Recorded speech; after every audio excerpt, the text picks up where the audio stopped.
यत्संकल्पात् तपतितपनो वातिवात समिन्धे वह निर्धत्ते धरणिरुदधी लंघते नैव वेलां सोऽयं श्रीमान् निखिल जगतां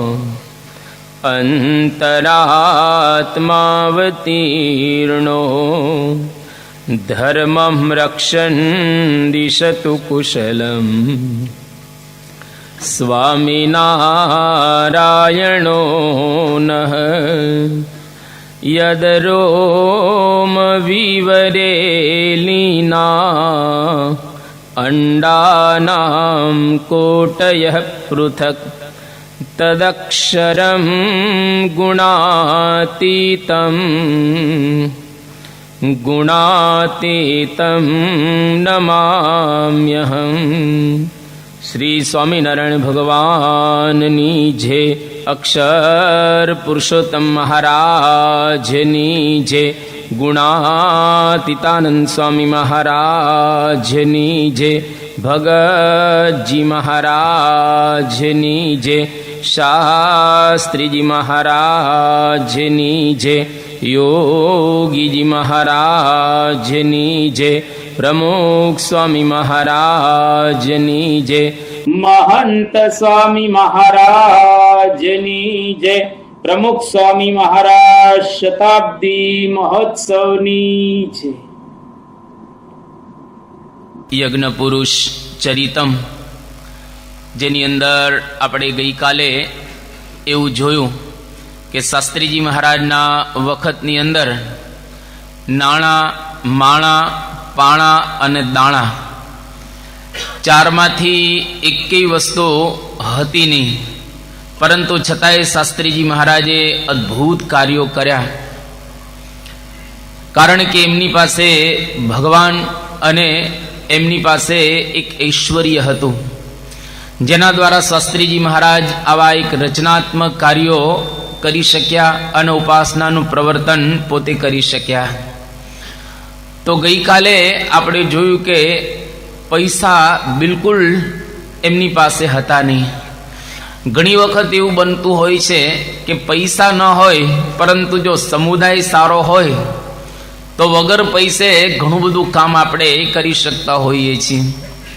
તો શાસ્ત્રીજી મહારાજના વખતની અંદર માણાય ન હતા।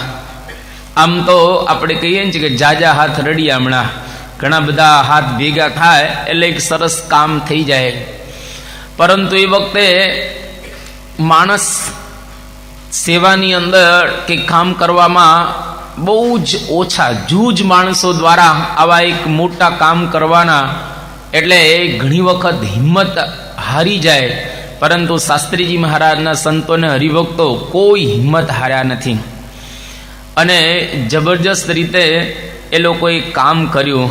હવે માણસની પરિસ્થિતિ એમના વખતની અંદર કેવી હતી જેનું વર્ણન કરવામાં આવેલું છે શાસ્ત્રીજી મહારાજના જીવન ચરિત્રમાં અને લિખિતન યજ્ઞ પુરુષ દાસમાં, કે સારંગપુરના કોઠારી હરિકૃષ્ણ સ્વામી એ પોતે શાસ્ત્રીજી મહારાજને બહુ સમજાવી રહ્યા છે, વાત કરી રહ્યા છે કે બે સંતો ઉપરાંત પોતાની એમ હું ત્રેવડી સેવા કરું છું, બે સંતોની સેવા કરું છું, મારી પોતાની હું એકલો 3 સંતોની સેવા કરી રહેલો છું, મારે બધે મોરચે લડાતું નથી।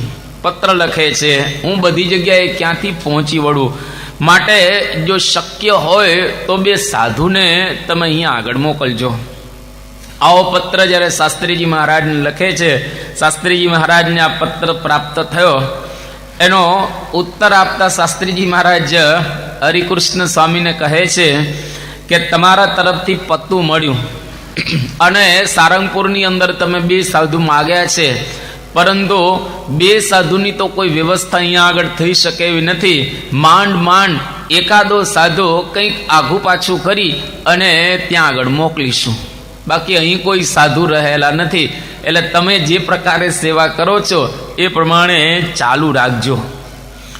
જો માગ્યા છે 2 સાધુ અને મળે છે 1 સાધુ, એટલે 50% કાપ નહીં કહે ને, 50% કાપ, જેટલું માગે એનાથી અડધું મળે એવી આ પરિસ્થિતિ રહેલી છે.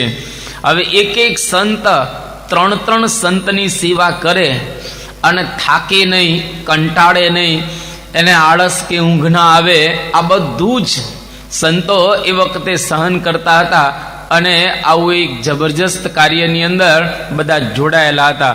ગોંડલથી યોગીજી મહારાજ એક વખત શાસ્ત્રીજી મહારાજને પત્ર લખે છે. પત્રની અંદર એવું લખે છે, શાસ્ત્રીજી મહારાજ મુંબઈમાં વિરાજમાન છે અને યોગીજી મહારાજ આ પ્રમાણે લખે છે કે પ્રભુને તાવ છે. ત્યાં સ્વામી હતા પ્રભુ સ્વામી, કે પ્રભુને તાવ છે અને સંત વલ્લભદાસની એ ઠાકોરજીની સેવા પૂજા કરે છે.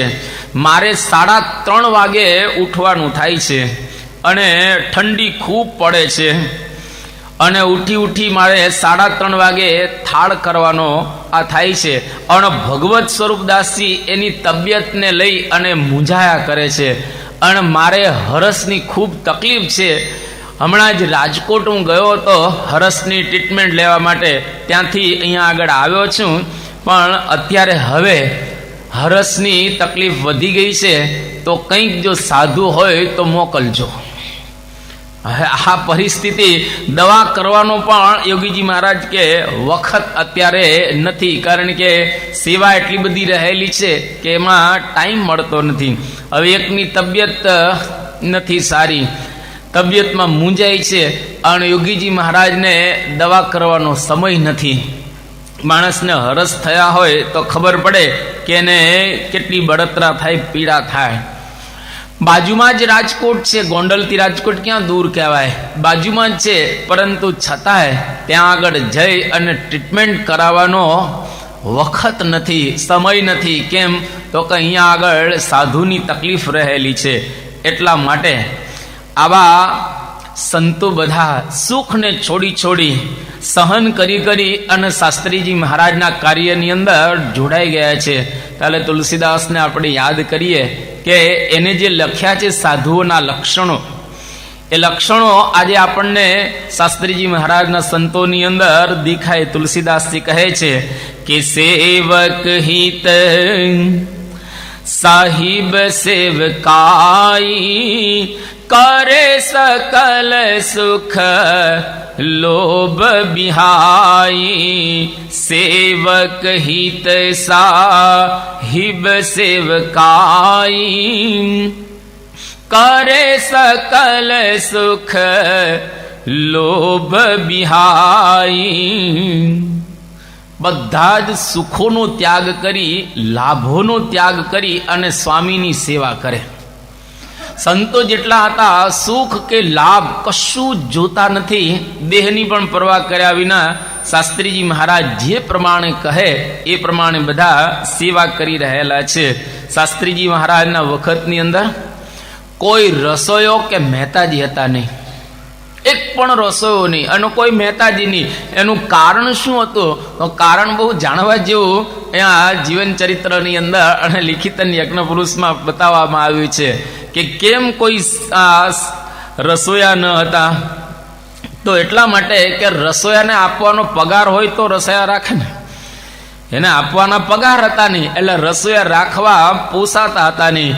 અને મહેતાજી પણ હતા નહીં. કેમ તો કે મહેતાજીને કામ હોવું જોઈએ ને, પૈસા હોય અને કંઈક ચોપડા લખવાના હોય જમા ઉધારના, તો મહેતાજી રાખવો પરવડે, નથી જમા ઉધાર કશું કરવાનું, એટલે રસોયા નથી અને મહેતાજી પણ નથી.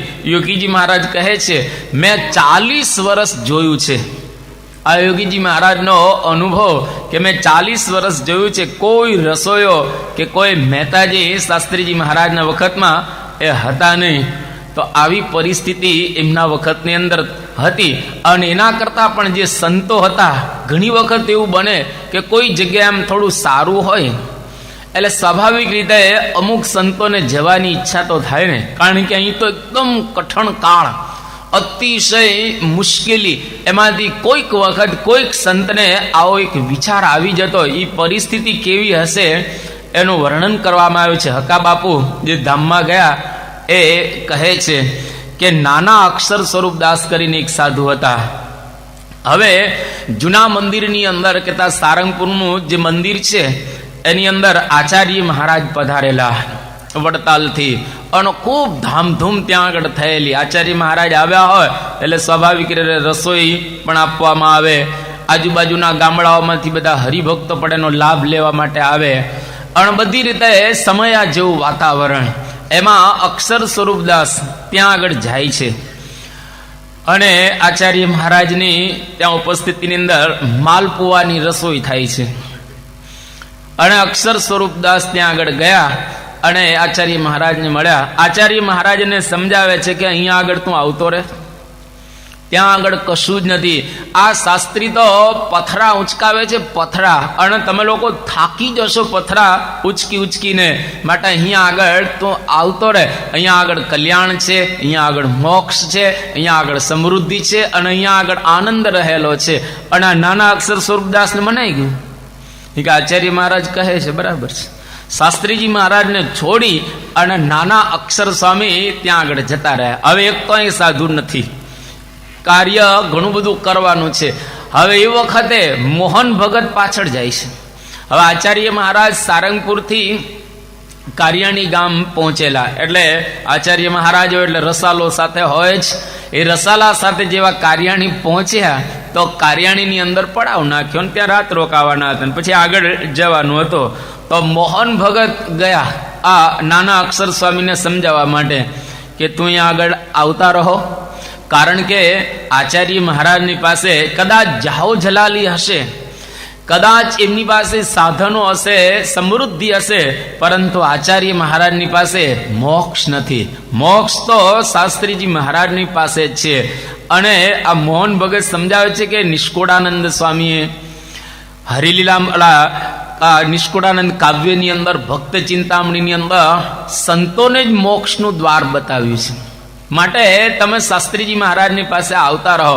નિષ્કુળાનંદ સ્વામી કે કેટલું સ્પષ્ટ કહે છે, મોહન ભગત સમજાવે છે નાના અક્ષર સ્વામીને કે નિષ્કુળાનંદ સ્વામી ભક્ત ચિંતામણીમાં કહ્યો કે એવા સંતને રુદિયે રહીએ રે, કરો જીવના કલ્યાણ કઈ રે, એહ સંત મળે જે જનને રે, કડે પડમાહી પાવન તેને રે, એવું નિર્ભય પદ નિર્વાણ રે, તેના દેનારા સાક્ષાત સુજાણ રે, એવા સંતનો જેને આશરો રે, તે તો સૌશે પરહરો રે, જાણો જન્મ મરણ ભય ટાળી રે, જાશો ધામે વગાડતા તાળી રે, સંત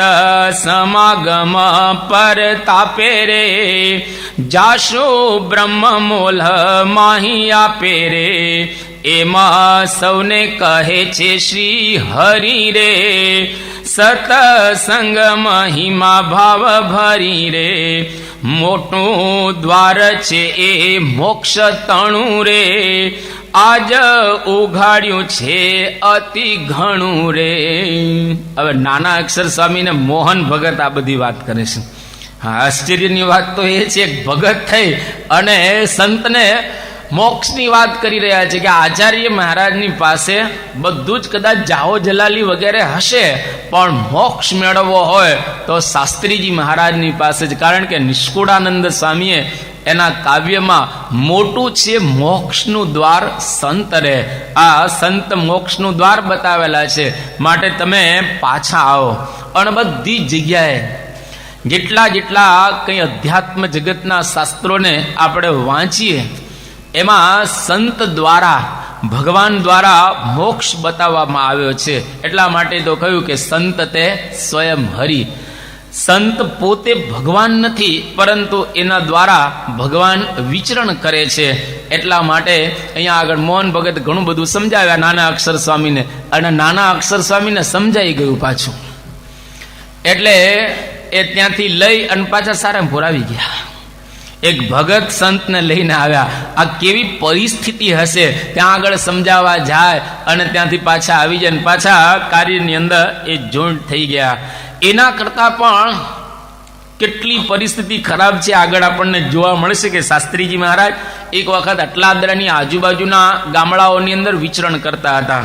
હવે વિચરણ કરતા કરતા બન્યું એવો કે આણંદવાળા જે મોતીભાઈના ભાઈ, હવે મોતીભાઈના ભાઈ પણ સ્વામીની સાથે વિચરણની અંદર હતા.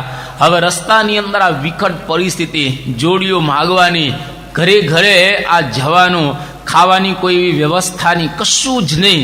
અને એમાં જે જોડનો એક સાધુ, શાસ્ત્રીમાં જે હંમેશા અડધો સાધુ રાખતા, અડધો એટલે નાનો, ક્યાંક જવું હોય તો ટિકિટ અડધી એને લેવી પડે, એટલે પૈસા ઓછા આ પ્રમાણે. એટલે આવા સાધુ સાથે હતા જોડના. અને એને વચ્ચે થયું કે આમાં તો આપણે થાકી જશું, આ મજા નહીં આવે, એમ કે રસ્તામાંથી નીકળી ગયા.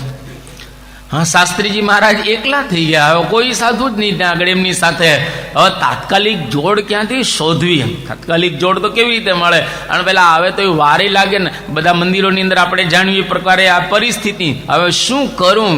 એ વખતે આ મોતીભાઈના ભાઈ શાસ્ત્રીજી મહારાજની સાથે હતા. શાસ્ત્રીજી મહારાજને દીક્ષા આપી દીધી અને એનું નામ નીલકંઠદાસ પાડી દીધું અને કે તું મારી જોડ, હાલો આપણે બે જઈએ. એમ કરી અને આ બંને જણા ત્યાં આગળ જાય છે. હવે રસ્તામાં પ્રગટ બ્રહ્મ સ્વરૂપ, એની સાથે રહેવામાં લોકોને કષ્ટ પડે તો બીજા મંદિરોમાં તો શું પરિસ્થિતિ હશે? બાપાની સાથે ત્યાં રહેવો કેટલો આનંદ આપણને આવે. હવે શાસ્ત્રીજી મહારાજ ખુદની સાથે આવો સરસ લાભ મળતો હોય, એમાં પણ પેલો એમને છોડીને જતો રહે ને વચ્ચે કોકને દીક્ષા આપવી પડે, આવી પરિસ્થિતિ શાસ્ત્રીજી મહારાજના એ વખતની અંદર હતી. એ વખતે બહુ સમુદાય નહીં, થોડોક સમુદાય ભેગો થાય એટલે એટલો બધો આનંદ થઈ જાય બધાને કે જેની વાત ન પૂછે. એક વખત યોગીજી મહારાજ પોતે કાગળની અંદર લખે છે કે અમે અહીંયા આગળ બધા ભેગા થયા છીએ ગોંડલની અંદર અને 20 માણસો આવ્યા છે.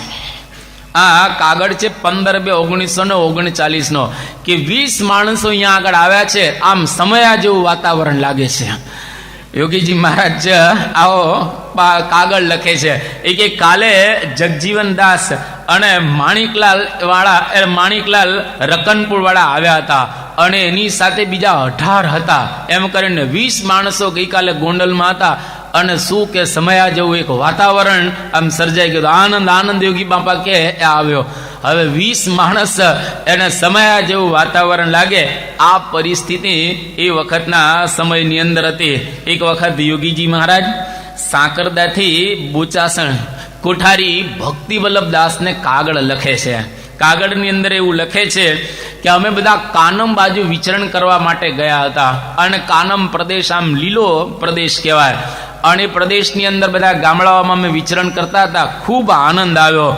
અને વિચરણ કરતા કરતા અમે મલાતજ ગામની અંદર પહોંચ્યા. હવે મલાતજ ગામમાં જ્યારે પહોંચ્યા એ વખતે ત્યાં ઘણા બધા ભાવિકો આવ્યા. એમાં યોગીજી મહારાજ કે અમે વાતો કરી બધા ભાવિકોને, અને એના હૃદયની અંદર આ વાતો ચોંટી ગઈ. એને લઈ 20 જણાએ એક સાથે કંઠી બંધાવી અને બહુ સમાસ થયો. યોગી મહારાજ કે એટલો બધો સમાસ થયો, એક સાથે 20 જણા આ કંઠી બાંધે છે. હવે આ 20 જણાએ કંઠી બાંધી એટલે યોગીજી મહારાજને બહુ આનંદ થઈ ગયો. અને અત્યારે હમણાં સારંગપુરની અંદર બાપાની હાજરીમાં પેલા કમલેશભાઈ ખંડેલવાળ, હવે એમણે એવો સંકલ્પ કર્યો કે અમારો જે ખંડેલવાળ સમાજ છે એના બાપાના દર્શન થાય અને આપણા બધા મંદિરોના પણ સારી રીતે દર્શન થાય. એટલે એના ખર્ચે એને 1,500 જેટલા બધાને બોલાવ્યા શિરોહીની અંદર ત્યાં આગળ. અને ત્યાંથી 26 બસ દ્વારા આપણા બધા મંદિરોના અક્ષરધામના વગેરેના દર્શન કર્યા. ગોંડલ ને ગઢડા ને સારંગપુર ને આ ભાદરા ને જામનગર ને વગેરે વગેરે આ બધા મંદિરોના કે દર્શન થઈ જાય. અને બાપાના સારંગપુરની અંદર પણ બધા દર્શન થઈ જાય. હવે આટલો મોટો સમુદાય 1,500 અને બીજા ઇધર ઉધર કરીએ એટલે લગભગ 1,600 જેટલા એ બધા ત્યાં આગળ સારંગપુરમાં એક આવ્યા. તો ત્યાં બાપાની તો તબિયત સારી નહોતી એટલે એને તો દર્શન થયા નહીં 1,500 માંથી એકે નહીં કોઈ. એ તો ગયા પાછા યાત્રાની અંદર. એ જ્યારે દ્વારિકાની અંદર પહોંચ્યા તો આ બાજુ સમાચાર સારંગપુરથી આવ્યા કે હવે તમારે દર્શન કરવા આવવું હોય તો આવી શકશો. હવે બાપાની તબિયત થોડી સારી છે એટલે દર્શન તમને થશે. એટલે લીંબડીને બદલે એ લોકો જામનગર તો કરવાનું, ત્યાંથી સીધા સારંગપુર ગયા અને બધા એકદમ આતુરતાથી રાહ જોતા હતા. કોઈ દિવસ આ લોકોએ બાપાના દર્શન કરેલા જ નહીં. એટલે 1,500 વેલા તૈયાર થઈ ગયા અને બાપાએ ખૂબ સરસ લાભ બધાને આપ્યો. અને ત્યાં આગળ વિવેક સાગર સ્વામી બધાનો વાતો કરી અને પછી ત્યાં આગળ કહ્યું કે જેને જેને વર્તમાન ધરાવવા હોય, સ્વામિનારાયણ ભગવાનનો આશરો કરવો હોય તો અહીંયા આગળ કરી શકે છે. અને જાહેરમાં વિવેક સાગર સ્વામી આ પ્રમાણે મંત્ર બોલે છે. અને બધાને એવું હતું કે 5, 25 કે 50 જણા આટલામાંથી મારવાડી છે બધા વર્તમાન ધરાવશે, પણ 1,500 વર્તમાન ધરાવે એક સાથે. બધા જ વર્તમાન ધરાવે છે અને એમાંથી કેટલાય પૂજા કરતાય થઈ ગયા. બધા પૂજા હવે 1,500 વર્તમાન ધરાવે તો આપણે કઈ એટલી બધી મોટી નોંધ નથી. આ યોગીજી મહારાજ પત્રમાં નોંધ લખે છે કે 20 જણાએ વર્તમાન ધરાવ્યા એટલે બહુ જ મોટો હોય, જબરજસ્ત સમાસ થઈ ગયો છે. તો આ એ કાળની પરિસ્થિતિ કેવી હશે આપણને એ ખબર પડે. તો આવું એ વખતના જમાનાની અંદર એ હતું. માણસો જ મળે નહીં, માણસોની બહુ જ ત્યાં આગળ જેની કહેવાય કે અછત કહીએ કે તંગી કહીએ કે જે કહીએ તે માણસોનો સમુદાય જ નહીં, છતાંય આવા મોટા મોટા કાર્યો છે એ શાસ્ત્રીજી મહારાજના વખતમાં થયા. ત્યાર પછી નાણાં, માણા અને પાણા. પાણા એટલે મટીરિયલ. એ વખતે કોઈ સાધનો પણ આપણી પાસે હતા નહીં. કેવી પરિસ્થિતિ હતી કાગળોની અંદર લખાયેલું છે કે જ્યારે સારંગપુર મંદિર બંધાતું હતું એ વખતે કશું જ ત્યાં આગળ વાસણો મળે નહીં. હવે સારંગપુર મંદિરના બાંધકામની અંદર બધા પૈસા વપરાય જાય, મજૂરોને જે કંઈ આપવાના હોય બધા અપાય. વાસણો ખરીદવા માટે પેલા ઈશ્વરભાઈના આશાભાઈ પૈસા મોકલે, પણ એ વખતે કોઠારી શંકર ભગત હતા. જેવા પૈસા વાસણ ખરીદવાના આવે એટલે એ પૈસા મજૂરોને આપી દે, પથ્થર ના ચડી ગયા એને આપી દે અને વાસણ ખરીદે નહીં. તો સંતોએ 1-2 દિવસની 3 વર્ષ સુધી કેરોસીનના ડબ્બાની અંદર ખીચડી રાંધીને ખાધી. હવે 3 વર્ષ સુધી કેરોસીનના ડબ્બામાં ખીચડી રાંધીને ખાતા હોય, હવે વાસણો જ આવા હોય તો વાસણની અંદર રાંધવાનું કેવું હોય? એમાં થોડા મગના કે બદામના શીરા હોય કે દૂધપાક હોય. હવે વાસણો જ આ પ્રકારના છે તો અંદરનો સામાન તો કેવો હોય?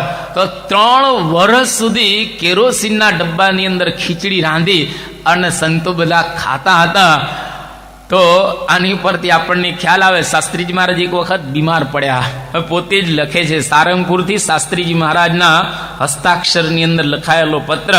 કોને લખે છે? નડિયાદના ઝવેરલાલ ઉલ્લાસરામને. હવે ઝવેરલાલ ઉલ્લાસરામને લખતા શાસ્ત્રીમાં જેવું કહે છે, આ પત્ર છે 9/8/1900 સાલનો. એ કે 1.5 મહિનાથી શાસ્ત્રીજી મહારાજ કે મીઠા મોડાની ચરી ચાલે છે, એટલે કે મીઠું ખાવાની ના પાડેલી છે, એટલે મોડું ખાવું છું 1.5 મહિનાથી.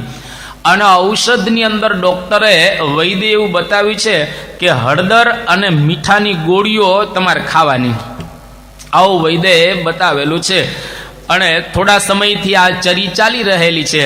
હજુ 15 દિવસ આ ઔષધના બાકી છે. ઔષધ 15 દિવસ ખાવાનું છે. લગભગ મોઢાની અંદર 12 આની ગરમી મટી ગઈ છે. હવે મોઢાની અંદર ઘણું સારું છે, પણ હવે ઔષધ ખૂટી ગઈ છે. ઔષધ માટે ₹2.25 ભારની હળદર જોઈએ છે. એટલે હળદરના 2 ગાંઠિયા, 2.25 ભાર એટલે 2-3 ગાંઠિયા હળદરના જોઈએ છે. એમાં શાસ્ત્રીજી મહારાજ કહે છે બોટાદ તપાસ કરાવી પણ ત્યાં હળદર મળતી નથી. લીંબડી તપાસ કરાવી ત્યાં પણ હળદરની કંઈ વ્યવસ્થા થઈ શકી નથી. માટે હવે નડિયાદા કાગળ લખીએ છીએ, હળદર સારી ચૂયા વગરની એવી ટપાલ મારફતે તમે મોકલી આપજો. કારણ કે અમે 4 દિવસથી તો ઔષધ વિના એમણે રહ્યા છીએ. જો હળદર મળે તો હળદરના આ 2-4 ગાંઠિયા અમને મોકલી આપજો, જેથી કરીને અમારે દવા કરવાની છે એ દવા સુપેરે થઈ શકે. અને આળસ ન રાખતા, શાસ્ત્રીજીમાં કે આળસ ન રાખતા હળદર જલ્દી મોકલજો. હવે હળદરના 2-4 ગાંઠિયા માટે ખુદ શાસ્ત્રીજી મહારાજ કાગળ લખે અને 4-4 દિવસ એમને ઔષધ વિના હોય એ કેવી પરિસ્થિતિ હશે. દવા માટે પણ હળદર નથી તો ખાવા માટે શું હશે ભગવાન જાણે. દવા માટે જો હળદર ન મળતી હોય તો ખાવા માટે શું મળતું હશે, મરી મસાલા. એ તો આપણે આની ઉપરથી સમજી શકીએ એમ છીએ. જ્યારે ગોંડલ મંદિર થયું એ અરસાની અંદર મંદિર તો બંધાઈ ગયું પણ અંદર કોઈ સાધન કે કશું મળે નહીં. હવે સમયો આવી રહ્યો હતો એ વખતે એના અંદાજ પ્રમાણે 10,000 માણસો આવવાના હતા. હવે એ પ્રકારની પરિસ્થિતિ બધાનો અંદાજ હતો કે આટલા આવશે આખા સત્સંગ સમુદાયમાંથી. અને ત્યાં આગળ પાગરણ હતું નહીં. પાગરણ વિના બધાને સુવાડવા કઈ રીતે? તો યોગીજી મહારાજે કહ્યું કે હવે આપણે એક અભિયાન ઉપાડવું પડે. જેટલા હરિભક્તો છે બધાના ઘરેથી એક ગોદડું લેવાનું. ગોદડાનો ધર્માદો, પૈસાનો ધર્માદો કરીએ એમ ગોદડાનો ધર્માદો એ બધાએ યોગીજી મહારાજની આજ્ઞાથી શરૂ કર્યો. અને ત્યાર પછી હવે ગોદડા કંઈ બધા પહોંચી ન વળે, આટલા બધા માણસોને ગોદડા. પણ લોકોએ ઠંડી ગરમી વગેરે સહન કરીને પણ આ સમયો કર્યો.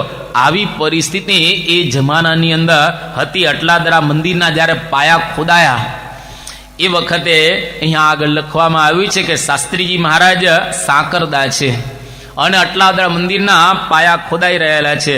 નિર્ગુણ સ્વામીને સાંકરદાથી શાસ્ત્રીજી મહારાજ પત્ર લખે છે અને પત્રની અંદર શાસ્ત્રીજી મહારાજ એવું લખે છે કે અટલાદરા કૂવાનું કામ છે એ પૂરું થયું છે અને ભંડારનું કામ છે ચાલે છે. 5 કોરડા અત્યારે ચણાઈ રહેલા છે. મંદિરના પાયા ખોદાઈ રહ્યા છે અને પાયા તો ખોદાણા પણ પાયાની અંદર પૂરવા માટે ચૂનો નથી.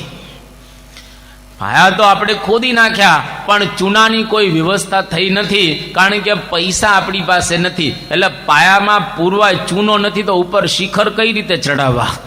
હજુ પાયાની અંદર જ એ ખૂટે છે એટલી જ વ્યવસ્થા ત્યાં થઈ શકતી નથી. તો આગળ કયા પ્રકારની વ્યવસ્થા થાય? પરંતુ છતાં આપણે જાણીએ છીએ પ્રમાણે ધામધૂમથી આ બધા મંદિરો છે એ ચણાય છે, કારણ કે શાસ્ત્રીજી મહારાજની પાસે એક દિવ્યતા હતી.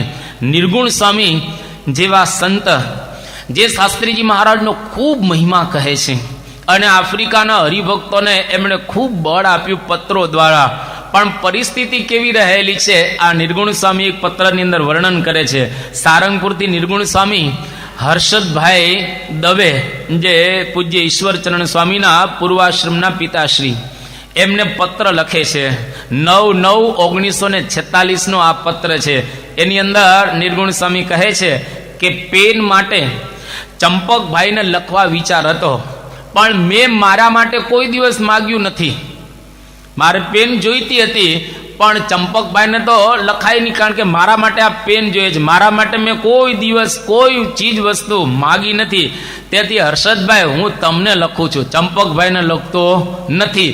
હવે કેવી પરિસ્થિતિ છે એનું વર્ણન કરે છે કે મારી પાસે પેન હતી, એ પેન બગડી ગઈ, એટલે હવે એનાથી લખી શકાતું નથી. તો શાસ્ત્રી નારાયણ સ્વરૂપદાસની પેન હું માગીને ચલાવતો હતો, એટલે કે પ્રમુખ સ્વામી મહારાજની પેન હું માગીને ચલાવતો હતો. આ પેનની પણ સ્પ્રિંગ તૂટી ગઈ છે, ભાંગી ગઈ છે. એટલે મારીને પ્રમુખ સ્વામીની આ 2 પેન તો હવે નકામી થઈ ગઈ છે.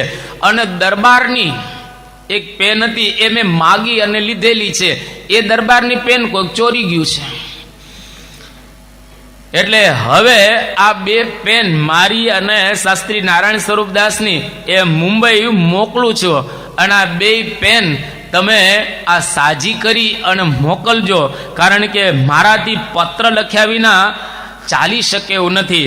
અને બીજું અહીંયા આગળ સારંગપુરમાં ખડીયો કંઈ મળતો નથી, સહાયની કોઈ વ્યવસ્થા નથી. 2 પેન મુંબઈ ગઈ છે, સહાય આ બાજુ છે નહીં.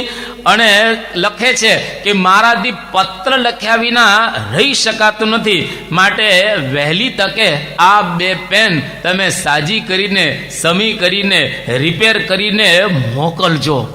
આવી પરિસ્થિતિની અંદર નિર્ગુણ સ્વામીએ 18 મણ પત્ર લખ્યા છે. આ જ્યારે પેન મળતી ન હોય એ વખતે 18 મણ પત્ર લખવા અત્યારે આપણનો કોઈ અંદાજ જ ના આવે. અમુક વસ્તુનો એ આપણને એટલા માટે અંદાજ ના આવે કે એ પરિસ્થિતિમાંથી આપણે પસાર જ ન થયા હોય તો આપણનો કોઈ દિવસ એ ખ્યાલ ના આવે. રાજીવ ગાંધીને ઝૂંપડપટ્ટીનો શું ખ્યાલ આવે? કારણ કે જન્મ્યો હોય ત્યારથી જ આ રતન ટાટા કે આદિત્ય બિરલાને શું ખબર પડે કે ગરીબી કોને કહેવાય? એ લોકો જન્મે સીધા રોલ્સમાં ભણવા જતા હોય, એ રોયલ ફેમિલીની અંદર જન્મેલા હોય, એને શું ખબર પડે કે આ ગરીબી કોને કહેવાય? ધારાવી ઝૂંપડપટ્ટીનો એ આનંદ અથવા તેનું દુઃખ શું કહેવાય એ લોકોને શું ખબર પડે? એમ આપણે આ પરિસ્થિતિમાંથી પસાર ન થયા હોય એટલે આપણને એનો અંદાજ ન આવે. પરંતુ આવી વિકટ પરિસ્થિતિની અંદર સંતોએ જબરજસ્ત મહેનત કરી છે અને શાસ્ત્રીજી મહારાજને માટે યાહોમ થઈ ગયા છે. પ્રમુખ સ્વામી મહારાજ લખે છે 2/11/1986 સાલમાં કે અમે લોકો ગોંડલની અંદર હતા. રવિવારનો આ દિવસ નૂતન વર્ષના આશીર્વાદ આપતા બાપા કહે છે કે શાસ્ત્રીજી મહારાજ અને યોગીજી મહારાજની માથે અમે પથરા ઊંચકતા આ પ્રમાણે જોયા છે. અને ચૂનો પણ શાસ્ત્રીજી મહારાજે કાલવેલો છે, યોગી બાપાએ કાલવેલો છે. અને અહીંયા આગળ ક્યાં ગોંડલની અંદર 2 ઓરડા હતા. સ્વામી બાપા પોતે કહે છે એક ઓરડામાં રસોડું હતું અને બીજા એક ઓરડામાં સામાન રહેતો હતો. પછી કોઈએ પૂછ્યું કે બાપા સુવાનું પછી? 2 ઓરડા, એકમાં રસોડું ને એકમાં સામાન. અરે સ્વામી બાપા કહે છે કે સુવાનું ઝાડની નીચે, ટાઢ હોય, તડકો હોય, વરસાદ હોય તો બહાર સૂઈ જવાનું. પલંગ કે પંખા કંઈ મળે નહીં, આકાશનું ઓઢણું અને પૃથ્વીનું પાથરનું. આ પરિસ્થિતિ શાસ્ત્રીજી મહારાજના વખતની અંદર સ્વામી બાપા કહે છે હતી. છતાં પણ શાસ્ત્રીજી મહારાજે આવા મંદિરો બાંધ્યા. એનું કારણ શું હતું? હવે આથી વિશેષ પરિસ્થિતિનું આપણે વર્ણન કરવું નથી. નાણાં, માણા, પાણા અને દાણા, 4માંથી એકેય નહોતું. છતાં પણ શાસ્ત્રીજી મહારાજે આવા મોટા મોટા મંદિરો બાંધ્યા. એનું કારણ એમની પાસે 2 વસ્તુ હતી. કઈ 2 વસ્તુ હતી? તો કંઈક ભગવાન અને ઐશ્વર્ય હતું. દાણાની વાત લખતા અહીં આગળ કહે છે કે જોડી માગી માગી અને સંતો આ બધું પૂરું કરતા હતા. લંડનની અંદર 25/6/1970 સાલ યોગીજી મહારાજ લંડનમાં ગયેલા અને ત્યાં આગળ શાસ્ત્રીજી મહારાજના સંતોની વાત નીકળી ત્યારે યોગીજી મહારાજ એવું કહે છે કે અમે બધા સારંગપુરનું જ્યારે મંદિર બંધાતું હતું ત્યારે છાસ લેવા માટે લાઠીદળ જતા હતા અને જોડી ઉઘરાવવા માટે આજુબાજુ ખાંભડા વગેરે ગામોની અંદર જતા હતા. લાઠીદળથી છાસ આવે અને ખાંભડાથી જોડી આવે, આ બધું બપોર ભેગું થાય ત્યારે અમે જમવા માટે બેસતા હતા. અને એક વખત યોગીજી મહારાજ એવું કહે છે કે 8 આનાનું તેલ 4 મહિના પોકાળેલું. યોગી બાપાના શબ્દો, 8 આનાનું તેલ 4 મહિના પોકાળેલું. તો સંતો બાપા એવું કેમ? તો કે કંઈ શાક મળવું જોઈએ ને, આ તેલનો વઘાર કરીએ છીએ, એમાં શાક મળે તો તેલનો વઘાર થાય ને. હવે 8 આનાનું તેલ 4 મહિના પહોંચાડે એ કઈ પરિસ્થિતિ હશે એનો આપણને અહીંયા આગળ અંદાજા. પ્રાથમિક જરૂરિયાતો પણ સંતોની સંતોષી શકાતી ન હતી. ખાવાનું તો સ્વાભાવિક રીતે બધાને જોઈએ જ. ભૂખ્યા એ બધા કારખાનાના કામમાં લાગી જતા. શાસ્ત્રીજી મહારાજના વખતમાં યોગી બાપા કહે શાસ્ત્રીજી મહારાજના વખતમાં નાસ્તા બાસ્તા કંઈ મળે નહીં અને સંતો ભૂખ્યા સવારમાં ઉઠે અને જે કાંઈ સામાન્ય હોય ઉકાળો જો પીધો ન પીધો હોય તો ઘણી વખત કે રાતના રોટલા વધે ટાઢા.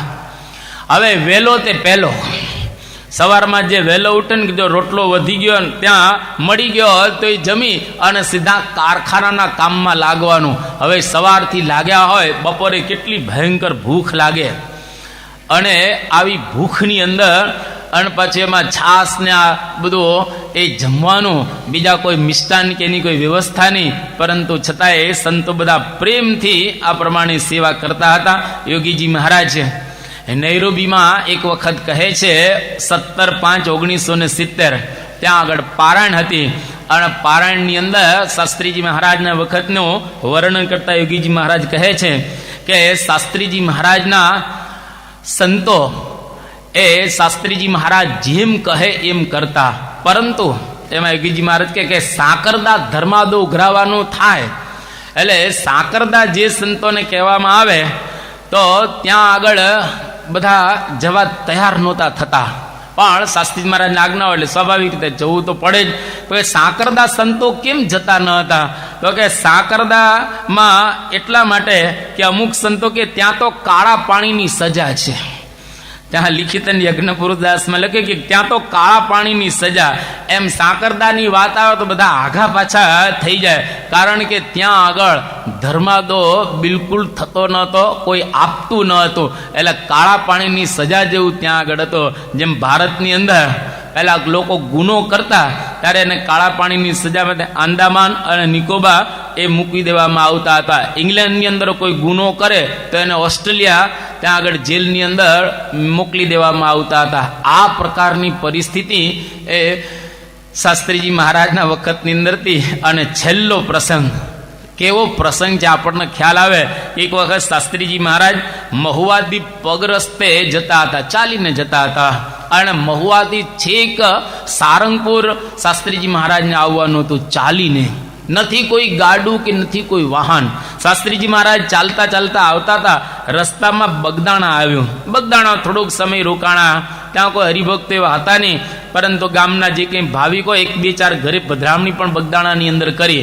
ત્યાંથી શાસ્ત્રીજી મહારાજ કોટિયા આવ્યા. હવે કોટિયાની અંદર નાજા કામડિયા, એ નાજા કામડિયા જે ગુણાતીતાનંદ સ્વામીના અનન્ય શિષ્યા, હવે એની પાસે 300 ભેંસો હતી, અને બહુ સારી ભેંસો. દર વર્ષે એક ભેંસ જુનાગઢ પોતે આપતા હતા, અને ભેંસ કદાચ દૂધ આપતી બંધ થાય તો બીજી ભેંસ મોકલી દે. નાજા કામડિયા. હવે શાસ્ત્રીજી મહારાજ ત્યાં આગળ પધાર્યા, એટલે શાસ્ત્રીજી મહારાજને એમને કહ્યું કે સ્વામી, હું દર વર્ષે એક ભેંસ જુનાગઢ આપું છું, તો મારી ઈચ્છા એવી છે કે અક્ષર પુરુષોત્તમ તમે પધરાવવાનો પ્રયત્ન કરો છો, અને આવા તમે મંદિરો કરી રહ્યા છો, તો મારી એવી ઈચ્છા છે કે તમને એક ભેંસ આપવી છે. શાસ્ત્રી મહારાજ કે સારું, તો અમને પણ એક ભેંસ આપ. એટલે શાસ્ત્રીજી મહારાજ એ ભેંસ પોતે લે છે. હવે પોતે ભેંસ લઈ અને દોરી અને આ પ્રમાણે ત્યાંથી છેક સારંગપુર આવે છે. હવે ભેંસ દોરીને શાસ્ત્રીજી મહારાજ પોતે આવે. આ કેવી પરિસ્થિતિ છે આપણને ખબર પડે છે. એ રસ્તે રસ્તે શાંતિથી ભેંસને લેતા લેતા સારંગપુર શાસ્ત્રીજી મહારાજ આવ્યા. આ પ્રસંગ ઉપરથી આપણને એટલો ખ્યાલ આવે કે કેટલી તકલીફ એ જમાનાની અંદર હશે કે કોઈ પણ પ્રકારે માણસો ન મળે. ખુદ શાસ્ત્રીજી મહારાજ, આજે તો આપણે કલ્પના ન કરી શકીએ કે આવો કદાચ હશે. આજે પ્રમુખ સ્વામી મહારાજ પરદેશે તો પાસપોર્ટે ઉપાડવા નથી દેતા આપણે. ને પાસપોર્ટ ત્યાં આગળ આમ આપવાનો હોય ને, પાસપોર્ટ તો પેલા ત્યાં આગળ, તો પાસપોર્ટની પણ એને ઉપાડવાની વ્યવસ્થા એ બીજા કરતા હોય. એટલી સરસ પરિસ્થિતિ અત્યારે થયેલી છે. જ્યારે શાસ્ત્રીજી મહારાજ ખુદ ભેંસ દોરીને આમ હાલતા હોય, એ કેવી પરિસ્થિતિ હશે. એ પરિસ્થિતિની અંદર એમણે આવા મંદિરો એ બાંધ્યા છે. એનું કારણ શાસ્ત્રીજી મહારાજ ઐશ્વર્ય સંપન્ન પુરુષ હતા. એની અંદર સાક્ષાત ભગવાન રહ્યા હતા, એટલે જ એમણે આ બધું કામ એ કર્યું છે. જો ભગવાન ન હોત, જો એમની અંદર ઐશ્વર્ય ન હોત, જો એમની અંદર સામર્થ્ય ન હોત, એમાં જો શક્તિ ન હોત, તો ક્યારેય આટલી મોટી સંસ્થાનું નિર્માણ એ પોતે કરી ન શક્યા હોત. એટલા માટે ઐશ્વર્ય બહુ જ અગત્યનું છે. શક્તિ કે દિવ્યતા ખૂબ અગત્યની છે. અને મહાપુરુષોમાં કદાચ બહારથી કશું જ જોવા ન મળે, પણ એની અંદર એક દિવ્યતા હોય છે. એટલા માટે સુંદર પાંડ્ય કરીને એક ગ્રંથ રહેલો છે. એ સુંદર પાંડ્ય ગ્રંથમાં બહુ સરસ વાત કરવામાં આવી કે ઐશ્વર્યમ અલ્પમ ઐત્ય પ્રાયણ હિ દુર્જનો ભવતી માની સુમહદ પ્રાપ્ય ઐશ્વર્યમ પ્રશમમ પ્રતિપદ્યતે સુજનઃ. એટલે કે ઐશ્વર્ય કદાચ કોઈકની પાસે જો આવી જાય અને એની અંદર દુર્જનતા હોય તો એ માણસ છે ને બહેકી જાય. જો ઐશ્વર્ય સજ્જનની પાસે આવે તો સજ્જન હંમેશા શાંત રહે અને મોટા જબરજસ્ત સમાજની અંદર એ કામ કરી શકે. અને સમાજને સારા રસ્તે વાળી શકે આવી વાત કરવામાં આવી છે. એટલા માટે બહુ જ ઓછા માણસો હોય જે ઐશ્વર્ય પ્રાપ્ત કર્યા પછી સ્થિરતા અને ધીરતા રાખી શકે. માર્ક ટ્વેઇન આ પ્રમાણે પોતે બોલે છે. એક અંગ્રેજી લેખકે પણ એવી જ વાત કરી કે ઐશ્વર્ય કોઈ મૂર્ખો પ્રાપ્ત કરે ને તો એ નષ્ટ ભ્રષ્ટ થઈ જાય, અને બુદ્ધિમાન જો ઐશ્વર્યને પ્રાપ્ત કરે ને તો સંકટગ્રસ્ત થયેલ, બેયને તકલીફ. પણ જે વ્યક્તિ બુદ્ધિ પરમ ગતઃ, બુદ્ધિથી પર ગયેલો હોય, ભગવાન જેને પ્રાપ્ત કરેલા હોય એ ઐશ્વર્યને જીરવી શકે, અને આવા ઐશ્વર્ય દ્વારા સમાજની અંદર એક જબરજસ્ત રચનાત્મક કાર્ય થાય. તો શાસ્ત્રીજી મહારાજ ઐશ્વર્યસ્ય વિભૂષણમ સુજનતા, એ પણ આ નીતિ શતકની અંદર વાત કરવામાં આવી. આવા એક ઐશ્વર્યથી વિભૂષિત શાસ્ત્રીજી મહારાજ હતા. કેવું ઐશ્વર્યની અંદર હતું, થોડાક પ્રસંગો દ્વારા આપણને ખ્યાલ આવશે. સંવત 1997 સાલ શાસ્ત્રીજી મહારાજ ચિત્રાસર ગામની અંદર ત્યાં વિરાજમાન છે, અને સભા ત્યાં થઈ રહેલી છે. સભાની અંદર શાસ્ત્રીજી મહારાજ પાટ ઉપર બેઠા છે અને પારાયણ ચાલે છે. ઘણા બધા ભાવિકો એ દર્શન કરવા માટે આવ્યા છે, પારાયણ સાંભળવા માટે આવ્યા છે.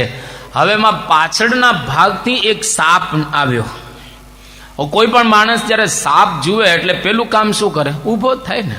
ઉંદર આવે તો ઊભો થઈ જાય, વંદો આવે તો ઊભા થઈ જાય, ગરોળી આવે તો ઊભા થઈ જાય, કંઈ પણ એવું જીવડું આવે તો આપણે તરત ચમકી જાય, ઊભા થઈ જતા હોઈએ છીએ. હવે આ સાપ પાછળથી આવ્યો એટલે માણસો ફટાફટ ઊભા થવા માંડ્યા. હવે સભાની અંદર તો વિક્ષેપ થાય ને ઊભા થાય એટલે. તો શાસ્ત્રીજી મહારાજને ખ્યાલ આવ્યો કે પેલો સાપ આવે છે ને બધા ઊભા થઈ જાય છે. એટલે શાસ્ત્રીજી મહારાજ બધાને કહે છે કે કોઈ ગભરાશો નહીં, કોઈ ઊભા ન થતા. આ સાપ કોઈને કરડવાનો નથી. હવે કોઈ માને ખરા? આ સાપ કોઈને કરડવાનો નથી, બધા જ ઊભા થઈ જાય ને. શાસ્ત્રી મહારાજ કે કોઈ ચિંતા ન કરતા, સાપ કોઈને કરડશે નહીં, અને તમે ઊભા ન થતા. એ અહીંયા આગળ આવવાનો છે. અને ધીરે ધીરે સાપ આવ્યો. શાસ્ત્રી અને બહુ શાંતિથી શાસ્ત્રી મહારાજ તો પલંગ ઉપર પોતે બેઠા હતા, અને સાપ આવ્યો ખરો, પલંગ ઉપર ચડ્યો પણ ખરો, અને પલંગ ઉપર ચડી અને શાસ્ત્રીજી મહારાજ એની હાથ ફેરવે છે. પેલા સાપ ઉપર હાથ ફેરવી અને પછી સાપને કહે છે કે હવે જતો રહે, જા. તો પ્રેમથી જતો રહ્યો સાપ. હવે આ ફરે તમે જુઓ, આ ઐશ્વર્ય વિના કઈ રીતે શક્ય બની શકે, અને આ કોઈ દિવસ બની શકે એવું નથી. એટલા માટે જેમ હરિલામૃતની અંદર બહુ સરસ વાત કરી કે છે પ્રાણ નાડી પ્રભુની જ હાથ, સૌને નચાવે વડી વિશ્વનાથ, અજ્ઞાની લોકો અભિમાન આણે, જથાર્થ શક્તિ હરિની ન જાણે. ભગવાનની શક્તિ દ્વારા છે પ્રાણ નાડી પ્રભુને જ હાથ. નાડીને પ્રાણ ભગવાનના હાથમાં છે, અને ભગવાન જેને રાખ્યા હોય એના હાથમાં પણ દરેકના નાડીને પ્રાણ રહેલા છે. એટલે સાપને આશીર્વાદ આપી અને વિદાય એમને કરી દીધો. અશક્યને શક્ય કરે એવા શાસ્ત્રીજી મહારાજ. આ જ સુરતનો પ્રસંગ છે. અહીંયા આગળ પારાયણ સુરતની અંદર યોજાયેલી, અને એમાં ઉતારો મગનભાઈ આપણા સંસ્થાના સેક્રેટરી એમના ઘરે હતો. શાસ્ત્રીજી મહારાજ, યોગીજી મહારાજ, પ્રમુખ સ્વામી મહારાજ, મોતી કાકા આ બધા જ સાથે હતા. હવે બન્યું એવું કે પ્રમુખ સ્વામી મહારાજ એક નારાયણભાઈને લઈ અને શાસ્ત્રીજી મહારાજની પાસે આવ્યા અને કહ્યું કે સ્વામી આપણે મેટ્રિકની પરીક્ષા આપેલી છે. એટલે નારાયણભાઈ કહે સ્વામી મેં મેટ્રિકની પરીક્ષા આપેલી છે અને એમાં લખ્યું કાંઈ નથી, બંધ બારણે લખ્યું છે, કંઈ લખ્યું નથી. હવે લખ્યું નો એટલે સ્વાભાવિક રીતે નપાસ થવા ન હોય. શાસ્ત્રીજી મહારાજે કહ્યું કે તમે ચિંતા ન કરતા, લખ્યું નથી પણ મારા પાસ કરી દેશે તમને. હે બાપા મેં પણ કાંઈ લખ્યું જ નથી અમુક પેપરની અંદર, તો મને પાસ કેવી રીતે કરી દેશે? એ કે ચિંતા ન કરતો, અમારા આશીર્વાદ છે એમ કે શાસ્ત્રી મહારાજે આશીર્વાદ આપ્યા. અને કહ્યું કે નાનભાઈ ભલે તમે લખ્યું નથી પરંતુ મહારાજ તમારી સામે જોશે અને આ પ્રમાણે છતાંય તમને પાસ કરી દેશે અને તમે પાસ થઈ જશો. હવે નારાયણભાઈને આમાં વિશ્વાસ જ બિલકુલ ન આવ્યો, કારણ કે કેવી રીતે પાસ થઈ? કંઈ લખેલું હોય પેપર સાવ કોરું મૂકી દો નામ લખીને, અથવા તો 2-5 વાક્ય લખીને મૂકી દો, એમાં પાસ થવાય કેવી રીતે 35 માર્ક? પણ શાસ્ત્રીજી મહારાજના આશીર્વાદ હતા એટલે જ્યારે રિઝલ્ટ આવ્યું તો પાસ થઈને આવ્યા. હા, રિઝલ્ટની અંદર નારાયણભાઈ પાસ થઈને આવે છે. તો અશક્ય હોય એને પણ શક્ય કરે એવા શાસ્ત્રીજી મહારાજ. અને શાસ્ત્રીજી મહારાજે ત્યાં એક સાખી પણ કે એક વસ્તુ યાદ રાખો નારાયણભાઈ, આશીર્વાદ આપતા શાસ્ત્રીજી મહારાજ કહે છે, હું હરિનો, હરિ છે મમ રક્ષક, એ ભરોસો જાય નહીં, જે હરિ કરશે તે મમ હિતનો એ નિશ્ચય બદલાય નહીં.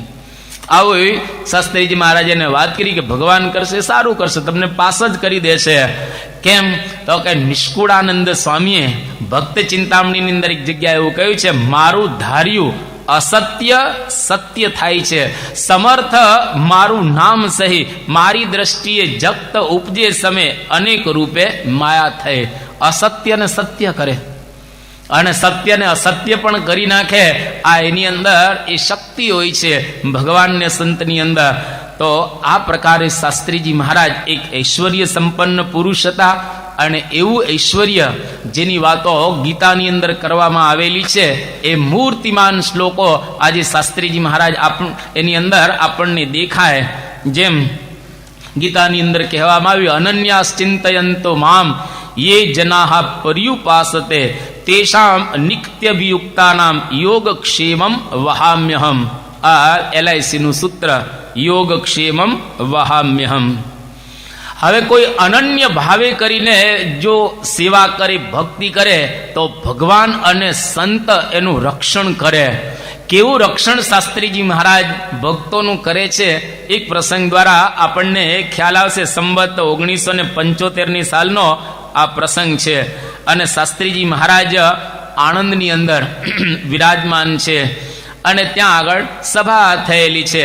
એમાં નરસિંહભાઈ રણછોડભાઈ એ દોડતા દોડતા શાસ્ત્રીજી મહારાજની પાસે ત્યાં આગળ આવે છે અને બોમ પાડવા લાગે છે.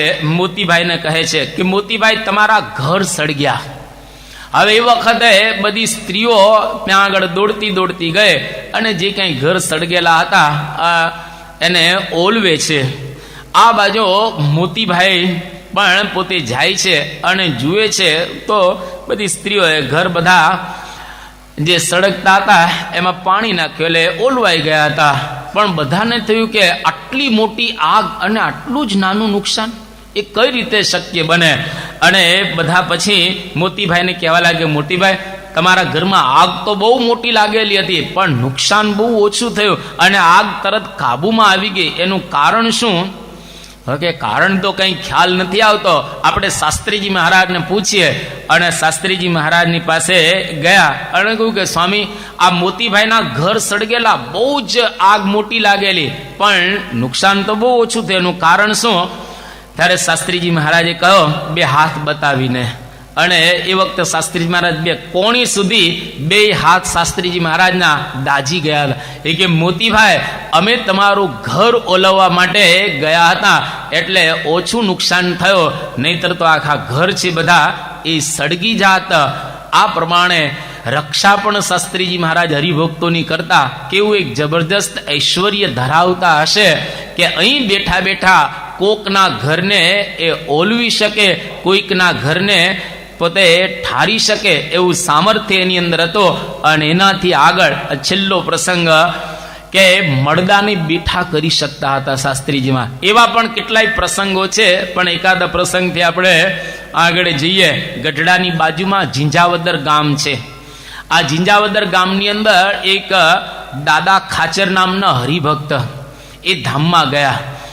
હવે પ્રભાશંકર વૈદ્ય શાસ્ત્રીજી મહારાજની પાસે આવ્યા અને કહ્યું કે સ્વામી, દાદા ખાચર નામના હરિભક્ત ધામમાં ગયા છે અને દરબારોએ તમને આમંત્રણ આપ્યું છે કે આપ ત્યાં આગળ પધારો. શાસ્ત્રીજી મહારાજ ત્યાં આગળ ગયા અને બધું રોકકડ થતી હતી. શાસ્ત્રીજી મહારાજ રૂમમાં જાય છે અને બધી બહેનો ત્યાં આગળ રડતી હતી, એને દૂર કરવામાં આવી. અને શાસ્ત્રીજી મહારાજ આ દાદા ખાચરની પાસે ગયા, કાનમાં સ્વામિનારાયણ સ્વામિનારાયણ મંત્ર બોલ્યા અને કહે કે હું તમને મળવા માટે આવ્યો અને તમે કેમ ચાલ્યા ગયા? તો પાછા ઊભા થાવ. જ્યારે પાછા ઊભા થવાની વાત કરી તો એની અંદર પાછો જીવ આવ્યો દાદા ખાચરમાં અને ચમત્કાર ત્યાં આગળ થયો. અને પોતે જીવતા થાય છે અને પોતે બોલે છે કે હું તો ધામમાં પહોંચી ગયેલો હતો, પણ શાસ્ત્રીજી મહારાજ એ મને પાછું લાવ્યા. તો આપણે કહીએ કે પલમાં હસાવે અને પલમાં રડાવે, રડતા હોય ને હસાવે અને હસતા હોય ને ભગવાન રડાવી પણ દે, એવું સામર્થ્ય શાસ્ત્રીજી મહારાજ પોતે ધરાવતા હતા. આવા ઐશ્વર્ય સંપન્ન પુરુષ શાસ્ત્રીજી મહારાજ હતા, જેના દ્વારા આ સંસ્થાના પાયા હવે નખાઈ રહેલા છે, જેની વાતો આપણે આગળ સાંભળીશું. શ્રી સ્વામિનારાયણ ભગવાનની